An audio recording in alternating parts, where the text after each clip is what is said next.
देखिए, चुनाव है, बड़ा अच्छा चुनाव है।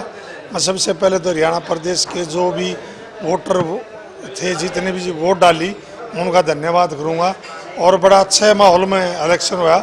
पूरे हरियाणा प्रदेश में कहीं भी छूट-फूट घटना आपने सुनने को नहीं मिला। अच्छे प्यार से साथ से मिलके चुनाव हुआ।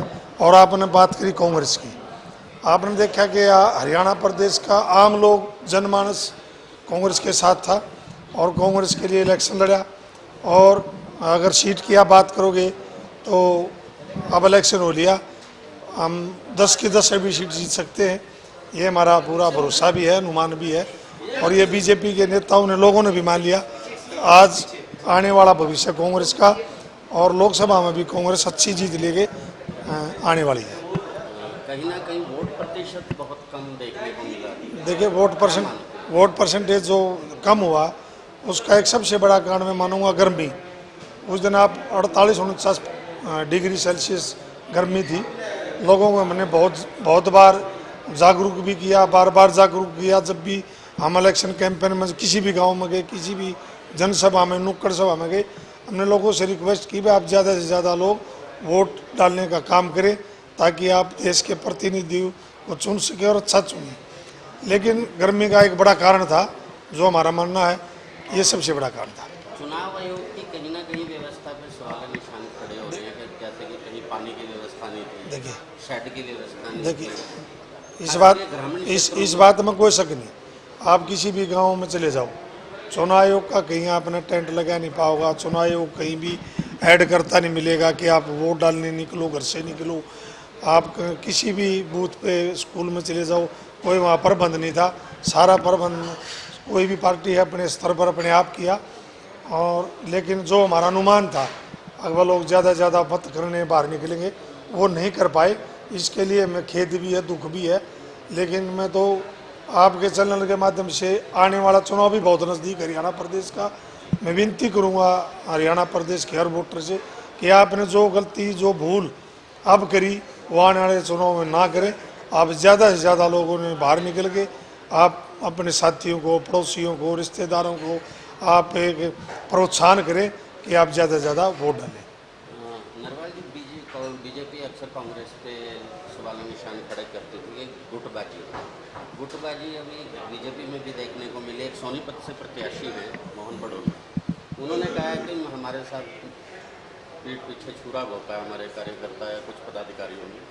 कैसे देखते हो? देखिए, कांग्रेस में कोई गुटबाजी नहीं थी। हमने तो पहले बहुत बार बोला, अगर गुटबाजी है तो बीजेपी में है। और वो अब ये इलेक्शन है, जैसे आपने सोनीपत का जिक्र किया, वो जगह होगी। और मैं तो जो मोहनलाल बड़ौली जी ने जो बयान दिया, मैं तो आपको ये बताना चाहूँगा कि मोहनलाल बड़ौली जी ने अपनी हार स्वीकार कर ली। जब कोई भी व्यक्ति हारता है तो वो दूसरे की तरफ इशारा करता है कि मेरा ये नहीं किया, मेरे इसने वोट नहीं डाली, इसने मेरे छुरा घोंपा। लेकिन मैं कहना चाहूँगा मोहन बड़ौली जी से कि आप कोई भी नेता, कोई भी कैंडिडेट है, वो अपने आप पे में जाके ये देखे मैं मेरे में कहाँ कमी रही, जो मैं लोगों के अपने हक में वोट नहीं डलवा पाया। मुख्यमंत्री जी भी कह रहे हैं कि कुछ अधिकारियों ने धोखाधड़ी करी है। ये बीजेपी की बौखलाहट है। आपने मोहनलाल बड़ौली का जिक्र किया, ये भी बौखलाहट है। हमारे जो पूर्व मुख्यमंत्री हैं मनोहर लाल खट्टर जी, वो एक बौखलाहट है। उन्होंने ये पता चल गया अगर हरियाणा प्रदेश की आपकी छुट्टी होने वाली है, 9.5 साल का जो इनका कर्म किया इन्होंने लोगों के साथ, आप देखो किसी भी व्यक्ति ने सबसे पहले मान और सम्मान की जरूरत होती है। काम बाद की बात है, काम भले ना करे। हरियाणा प्रदेश का लोग जागरूक है। उन्होंने कहीं जाति में बांटा, कहीं धर्म में बांटा। लोगों ने उससे ऊपर उठ के भी, अगर हम बात करें, चाहे आप सरपंचों की बात कर लो, किसानों की बात कर लो, कर्मचारी की बात कर लो, आशा वर्कर, आंगनबाड़ी की बात कर लो, जो भी अपना अधिकार मांगने बीजेपी सरकार के पास आए, उन्होंने किसी का मान सम्मान नहीं किया। लठ मारने की एक नीति चलाई। कोई भी आया रोड पर अपना हक लेने के लिए, कोई भी किसी भी मुख्यमंत्री मंत्री के घर गया, उसको लठ मार के दबाया गया। ऐसा नहीं होना चाहिए। आप काम भले ना करो, लेकिन उनका मान सम्मान तो करो। उनसे ऐसे पूछो आप भाई आपकी दुख तकलीफ क्या है।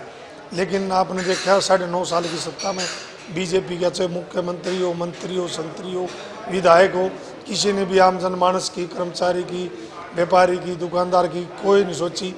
और उन्होंने जो भी हक मांगने का उसको लठ मारने का काम किया। उस लठ का बदला हरियाणा प्रदेश के लोगों ने लोकसभा में लिया और विधानसभा में लेंगे। और दूसरी बात आपने देखा, हरियाणा प्रदेश में सरकार नाम की चीज़ नहीं। मैं अपने गोवाना और सोनीपत की बात करूं, हर रोज़ धमकियां, खुलेआम धमकियां, शरेआम बदमाश 40-40, 45-45 गोली चलाते हैं।